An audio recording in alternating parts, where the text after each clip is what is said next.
નમસ્કાર મિત્રો, હું રાજેશ ભાસ્કર આપ સૌનું યુટ્યુબમાં આપણી આ ચેનલ પર સ્વાગત કરું છું. મિત્રો, આજે આપણે તારીખ 17 ફેબ્રુઆરી 2026ના કેટલાક મોસ્ટ ઇમ્પોર્ટન્ટ કરંટ અફેર અને અગાઉની પરીક્ષામાં પૂછાયેલા કેટલાક ઇમ્પોર્ટન્ટ પ્રશ્નો વિશે ડિટેલમાં ચર્ચા કરીશું, જે આપને આવનારી પરીક્ષા માટે ખૂબ જ ઉપયોગી સાબિત થશે. તો મિત્રો, આપ આ ચર્ચા સાથે જોડાઈ રહેજો અને વિડીયોને પહેલેથી લઈને છેલ્લે સુધી પૂરેપૂરો જોવાનો આગ્રહ રાખજો. તો ચલો મિત્રો, શરૂ કરીએ. શરૂઆત કરતા પહેલા જણાવી દઉં કે જો તમારે આપણી આ યુટ્યુબ ચેનલને સબસ્ક્રાઇબ કરવાનું બાકી હોય તો ચેનલને સબસ્ક્રાઇબ કરજો, નોટિફિકેશન બેલ આઇકોનને પ્રેસ કરીને. અને જો તમને વિડીયો પસંદ આવે તો વિડીયોને લાઈક કરજો, પરંતુ તમારા મિત્રો જોડે વિડીયોની લિંકને શેર કરવાનું ના ભૂલતા.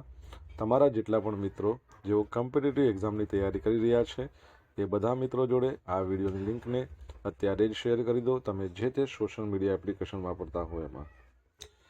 ચલો તો શરૂઆત કરીએ. સૌપ્રથમ જોઈશું અગાઉની પરીક્ષામાં પૂછાયેલા બંધારણના પ્રશ્નો, જેના જવાબો તમારે મને કમેન્ટ બોક્સમાં લખીને જણાવવાના છે.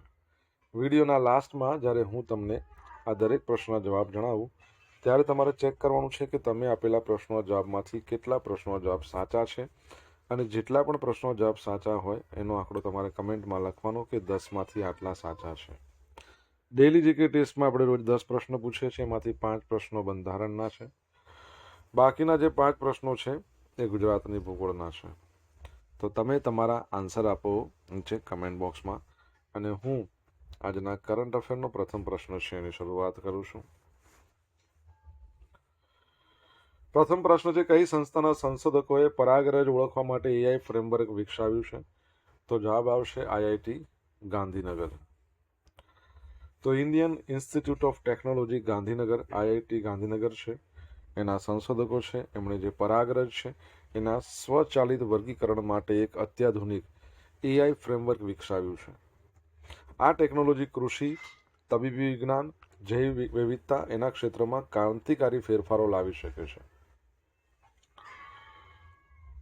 ટેકનોલોજીની વાત કરીએ તો સંશોધકોએ સ્કેનિંગ, ઇલેક્ટ્રોન માઇક્રોસ્કોપી, ઇમેજિંગ, પછી મશીન લર્નિંગ અને વિઝન ટ્રાન્સફર મોડલ એ બધાનો ઉપયોગ કર્યો, અને પરાગરજને તેના આકાર અને કદના આધારે ઓળખવા માટે પદ્ધતિ વિકસાવી.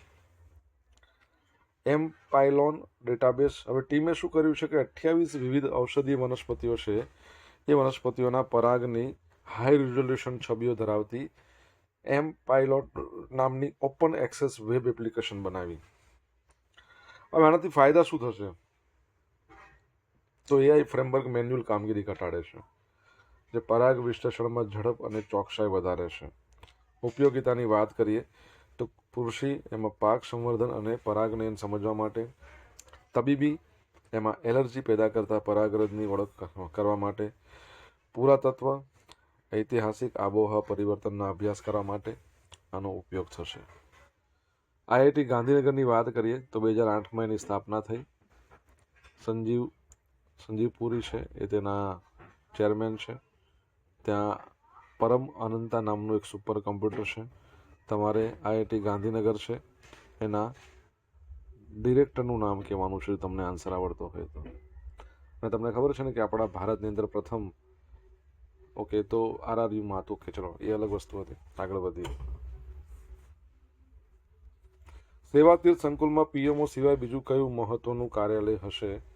તો જવાબ આવશે રાષ્ટ્રીય સુરક્ષા પરિષદ. તો સત્તાનું કેન્દ્ર ગણાતા સાઉથ બ્લોકમાંથી વડાપ્રધાન કાર્યાલય કાયમી ધોરણે રાયસીના હિલ્સ પર બનેલા નવા જે સેવા તીર્થ છે એમાં સ્થાનાંતરિત થઈ ગયું છે. હવે આને ખાલી કરવામાં શા માટે આવ્યું? તો આ જે સાઉથ બ્લોક હતો ને એ, અને જોડે જોડે નોર્થ બ્લોક, એ બ્રિટિશ શાસન દરમિયાન 1921માં બનાવવામાં આવ્યા હતા. 115 વર્ષ થઈ ગયા, 105 વર્ષ.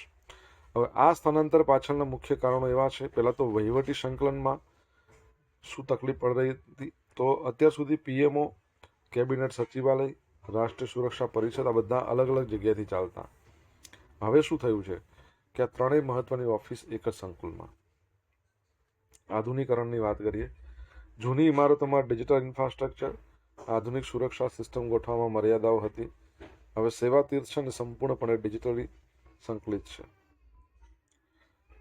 અને રાષ્ટ્રીય સંગ્રહાલય, હવે સરકારે શું કર્યું, આ સાઉથ અને નોર્થ બ્લોક છે ને એને ખાલી કરી દીધો અને ત્યાં યુગીન ભારત રાષ્ટ્રીય સંગ્રહાલય બનાવવાની યોજના છે.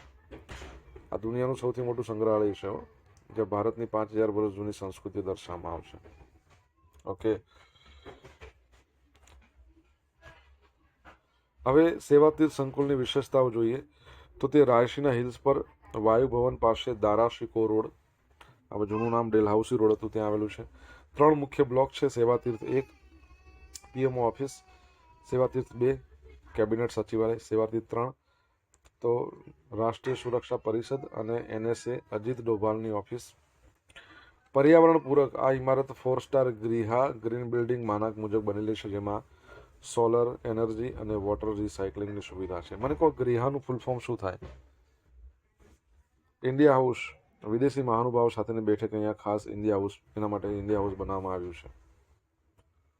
ઓકે, આગળ વધીએ. કન્નડ દિગ્દર્શક જો સાયમનનું અવસાન એટલે કે નિધન થઈ ગયું છે.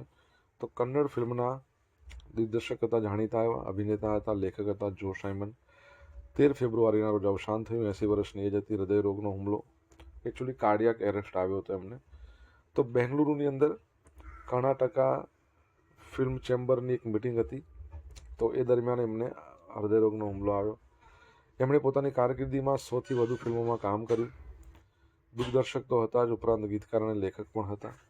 એમની જાણીતી ફિલ્મોની વાત કરીએ તો વિષ્ણુવર્ધન અભિનીત સુપરહિટ ફિલ્મ છે સાહસ સિન્હા, એમનું ડિરેક્શન કર્યું હતું. આ સિવાય મિસ્ટર વાસુ, વોન્ટેડ આ બધી ફિલ્મોનું ડિરેક્શન એમને કર્યું હતું. ઓકે, તમને ખબર છે ભારતની અંદર ભારતમાં સિનેમા ક્ષેત્રે સર્વોચ્ચ સન્માન આપવામાં આવે છે. શું નામ છે એનું? કમેન્ટ બોક્સમાં લખીને જણાવો. મિત્રો, વિડીયો પસંદ આવ્યો હોય, ભણવાની મજા આવી હોય તો વિડીયોને લાઈક કરો,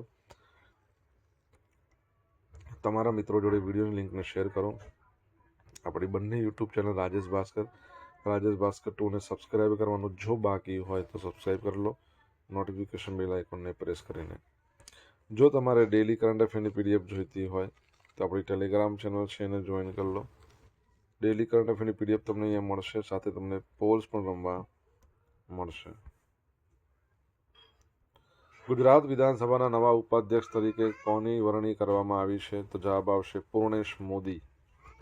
કોણ બની ગયા છે ઉપાધ્યક્ષ? પૂર્ણેશ મોદી. તો ભાજપના ધારાસભ્ય પૂર્ણેશ મોદી એ બહુમતીથી ગુજરાત વિધાનસભાના નવા ઉપાધ્યક્ષ તરીકે ચૂંટાયા છે. કોંગ્રેસે શૈલેષ પરમારનું નામ પ્રસ્તાવિત કર્યું હતું, પરંતુ બહુમતી પૂર્ણેશ મોદીના પક્ષમાં રહી હતી. ઓકે, કોનું સ્થાન લીધું છે એમણે? તો જેઠાભાઈ આહિર છે, એમનું સ્થાન એમણે લીધું છે. આમ આદમી પાર્ટીનું વલણ. આમ આદમી પાર્ટીના ધારાસભ્ય ઉપાધ્યક્ષની ચૂંટણીમાં કોઈ પણ ઉમેદવારને ટેકો આપવાને બદલે નોટા આવો વિકલ્પ પસંદ કર્યો હતો. કાર્યાલયમાં ફેરફાર. વિધાનસભામાં બીજા માળે આવેલું વિપક્ષનું કાર્યાલય, હવે આમાં કેવું હતું, વિપક્ષનું પદ નહોતું એના કારણે બંધ હતું, એટલે હવે નાયબ મુખ્યમંત્રી હર્ષ સંઘવી છે એનું કાર્યાલય તરીકે આ ઓળખાવાનું છે. તમને ખબર છે કે ગુજરાત વિધાનસભાના હાલના અધ્યક્ષ કોણ છે? જો તમને ખ્યાલ હોય તો કમેન્ટ બોક્સમાં લખીને જણાવી શકો છો. 15મા નંબરની વિધાનસભા ચાલી રહી છે. ભારત અને સેશેલ્સ વચ્ચે જાહેર થયેલા જોઈન્ટ વિઝનનું નામ શું છે? તો સેશેલ છે, સેશેલ. તો ભારત અને સેશેલ્સ છે એમણે 9 ફેબ્રુઆરીના રોજ એક ઐતિહાસિક જોઈન્ટ વિઝન જાહેર કર્યું છે, જેને સેશેલ એટલે કે sustainability, economic growth and security through enhance linkage આવું નામ આપવામાં આવ્યું છે. સેશેલ્સના રાષ્ટ્રપતિ પેટ્રિક હર્મની એમની ભારતમાં મુલાકાત દરમિયાન પ્રધાનમંત્રી નરેન્દ્ર મોદી સાથેની બેઠકમાં આ મહત્વપૂર્ણ જાહેરાત કરવામાં આવી હતી. આ મુલાકાત ભારત સેશેલ્સના 50 વર્ષના રાજદ્વારી સંબંધોની ઉજવણી સાથે પણ જોડાયેલી છે. આર્થિક પેકેજની વાત કરીએ તો ભારતે સેશેલ્સ માટે $175 મિલિયન વિશેષ આર્થિક પેકેજની જાહેરાત કરી છે. યાદ રાખજો આંકડો 175 મિલિયન. ડિજિટલ પબ્લિક ઇન્ફ્રાસ્ટ્રક્ચરની વાત કરીએ તો ભારતે સેશલ્સને ડિજિટલ પેમેન્ટ અને ગવર્નન્સ સિસ્ટમના આધુનિકરણમાં મદદ કરશે. આરોગ્ય અને ખાદ્ય સુરક્ષા, ભારતે સેશલ્સને 10 અત્યાધુનિક મેન્યુઅલ અને 1000 મેટ્રિક ટન અનાજની ભેટ આપી છે. સેશલ્સે ગુણવત્તાયુક્ત દવાઓ માટે ઇન્ડિયન ફાર્માકોપિયાને માન્યતા આપી છે. સુરક્ષાની વાત કરીએ તો સેશલ્સ છે અને ભારતની મહાસાગર પહેલ અને દરિયાઈ સુરક્ષામાં સહયોગી બનવાનું છે. તમને ખબર છે એનું કેપિટલ કયું છે? એની કરન્સી તો રૂપીસ છે, સેશલ્સ રૂપીસ. તમને એનું કેપિટલનું નામ આવડતું હોય તો કમેન્ટ બોક્સમાં લખીને જણાવી શકો છો. આગળ વધીએ. એશિયન ઇન્ડોર એથ્લેટિક્સ ચેમ્પિયનશિપમાં તેજસ્વીન શંકરે ગોલ્ડ મેડલ જીત્યો છે. તો ચીનના ટીઝિંગમાં આયોજિત હતી એશિયન ઇન્ડોર એથ્લેટિક્સ ચેમ્પિયનશિપ 2026. ભારતે ઉત્કૃષ્ટ પ્રદર્શન કર્યું, 5 મેડલ પોતાના નામે કર્યા અને મેડલ શ્રેણીમાં 6ઠ્ઠા નંબરનું સ્થાન પ્રાપ્ત કર્યું. આ ચેમ્પિયનશિપમાં ભારત માટે સૌથી મોટી સિદ્ધિ તેજસ્વીન શંકરે મેળવી, જેમણે મેન્સ હેપ્ટાથ્લોન એ ઇવેન્ટમાં 5993 પોઈન્ટ સાથે ગોલ્ડ મેડલ જીત્યો છે. હવે આજે આપણે વાત કરી છે હેપ્ટાથ્લોન. એમાં અલગ અલગ રમતો હોય છે, અલગ અલગ દોડ હોય છે, ભાલા ફેંક હોય છે, હર્ડલ હોય છે, વિધ્ન દોડ હોય છે, ઘણું બધું હોય છે. એ બધામાં અલગ અલગ પોઈન્ટ્સ મળે અને ટોટલ પોઈન્ટ્સ બાદ વિજેતાને ગોલ્ડ, સિલ્વર કે બ્રોન્ઝ એ પ્રમાણે મેડલ મળતા હોય છે.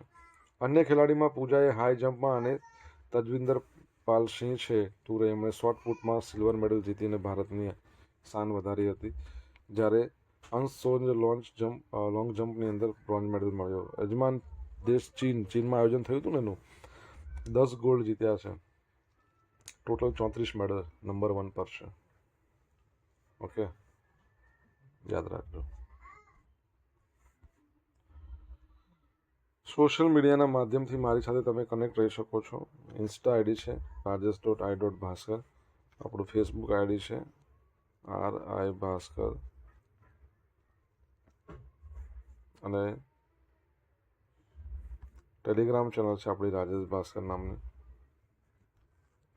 જ્યાં તમને ડેલી કરંટ અફેરની પીડીએફ મળશે અને પોલ્સ પણ રમવા મળશે.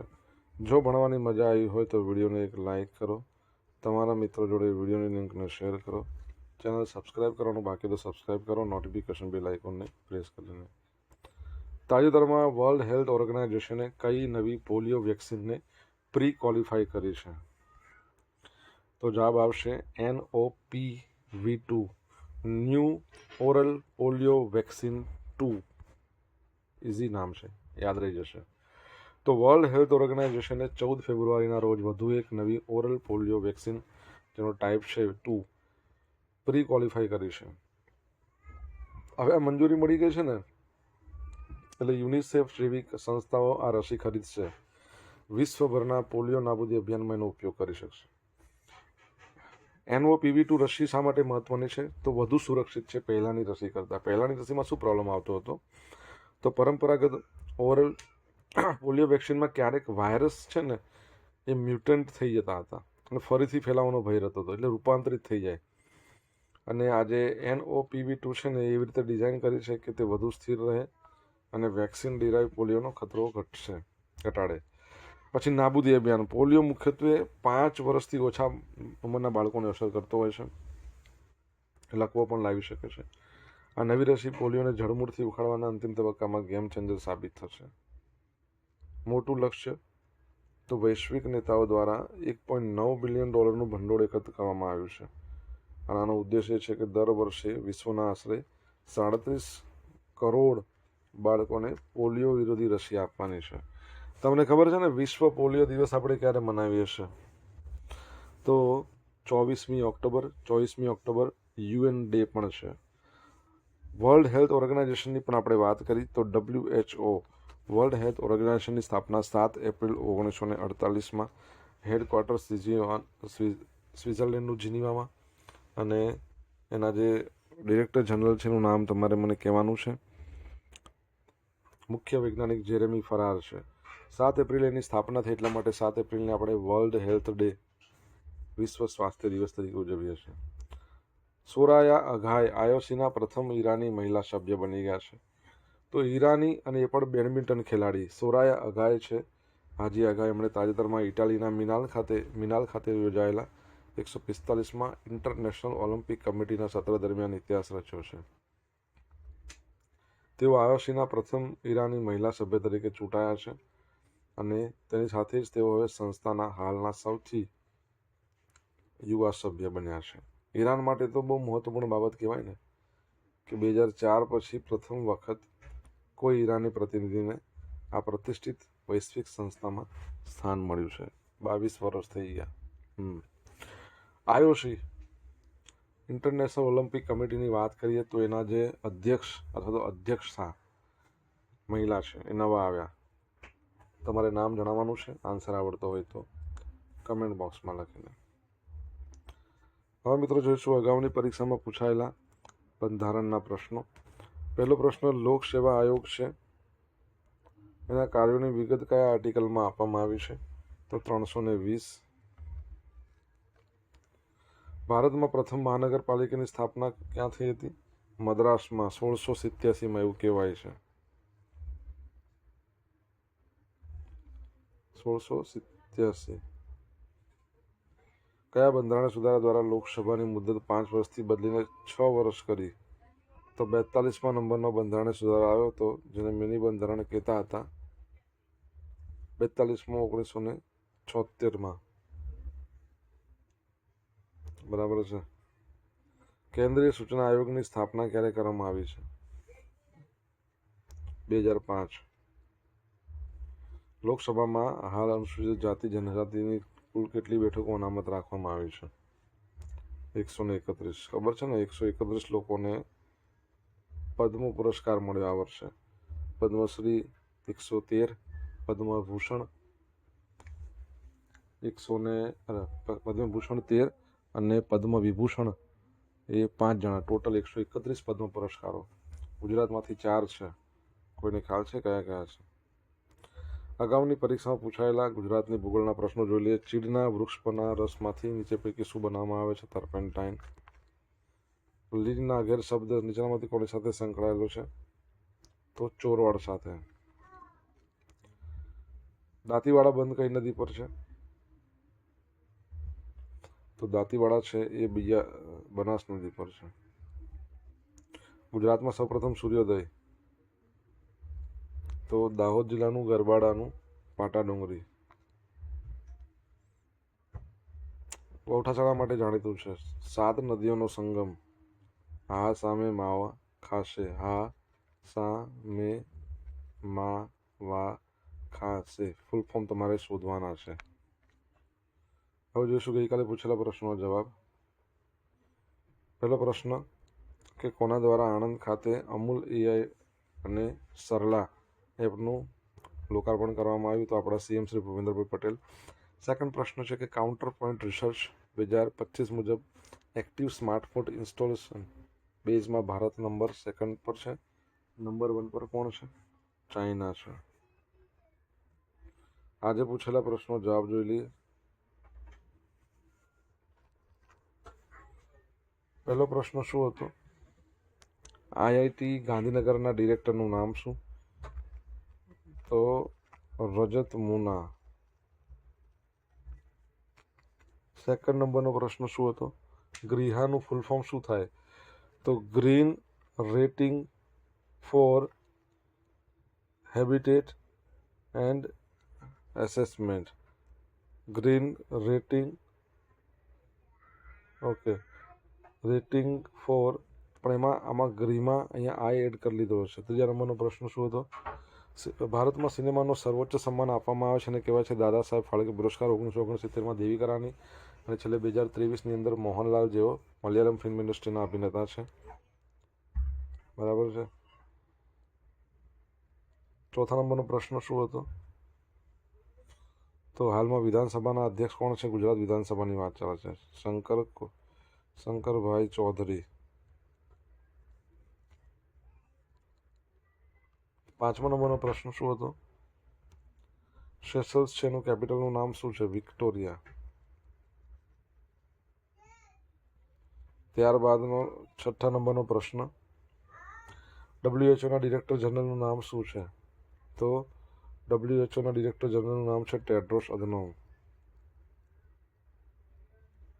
અને 7મા નંબરનો પ્રશ્ન શું હતો? ઇન્ટરનેશનલ ઓલિમ્પિક કમિટીના અધ્યક્ષ અથવા અધ્યક્ષતા ક્રિસ્ટી કોવેન્ટ્રી. હવે મિત્રો જોઈશું ગઈકાલના કરંટ અફેરમાંથી પૂછેલા કેટલાક ઇમ્પોર્ટન્ટ પ્રશ્નો જેના જવાબો તમારે કમેન્ટમાં લખવાના. પહેલો પ્રશ્ન, કેન્દ્ર સરકાર દ્વારા ટેક્સટાઇલ ફેસિલિટેશન સેન્ટર અંતર્ગત ગુજરાતના કયા શહેરની પસંદગી થઈ છે? સેકન્ડ પ્રશ્ન, ગિફ્ટ સિટીના નવા ચેરમેન કોણ બન્યા છે? જવાબ આવડે તો કમેન્ટ બોક્સમાં લખજો. આ હતા આજના દિવસના કેટલાક મોસ્ટ ઇમ્પોર્ટન્ટ કરંટ અફેર. સાથે આપણે જોયું અગાઉની પરીક્ષામાં પૂછેલું કેટલાક ઇમ્પોર્ટન્ટ પ્રશ્નોના જવાબોની સાથે. આશા રાખું બધાને ભણવાની મજા આવી છે. મજા આવી વિડીયોને લાઇક કરો, તમામ મિત્રો વિડીયો લિંકને શેર કરજો. આપણી બંને યુટ્યુબ ચેનલ રાજેશ ભાસ્કર ટુને સબસ્ક્રાઈબ કરવાનું બાકી તો સબસ્ક્રાઈબ કરો, નોટિફિકેશન બેલ આઇકોનને પ્રેસ કરીને. તો મિત્રો thank you so much for watching this video. Have a nice day. જય હિન્દ, જય ભારત, જય જય કરવી ગુજરાત.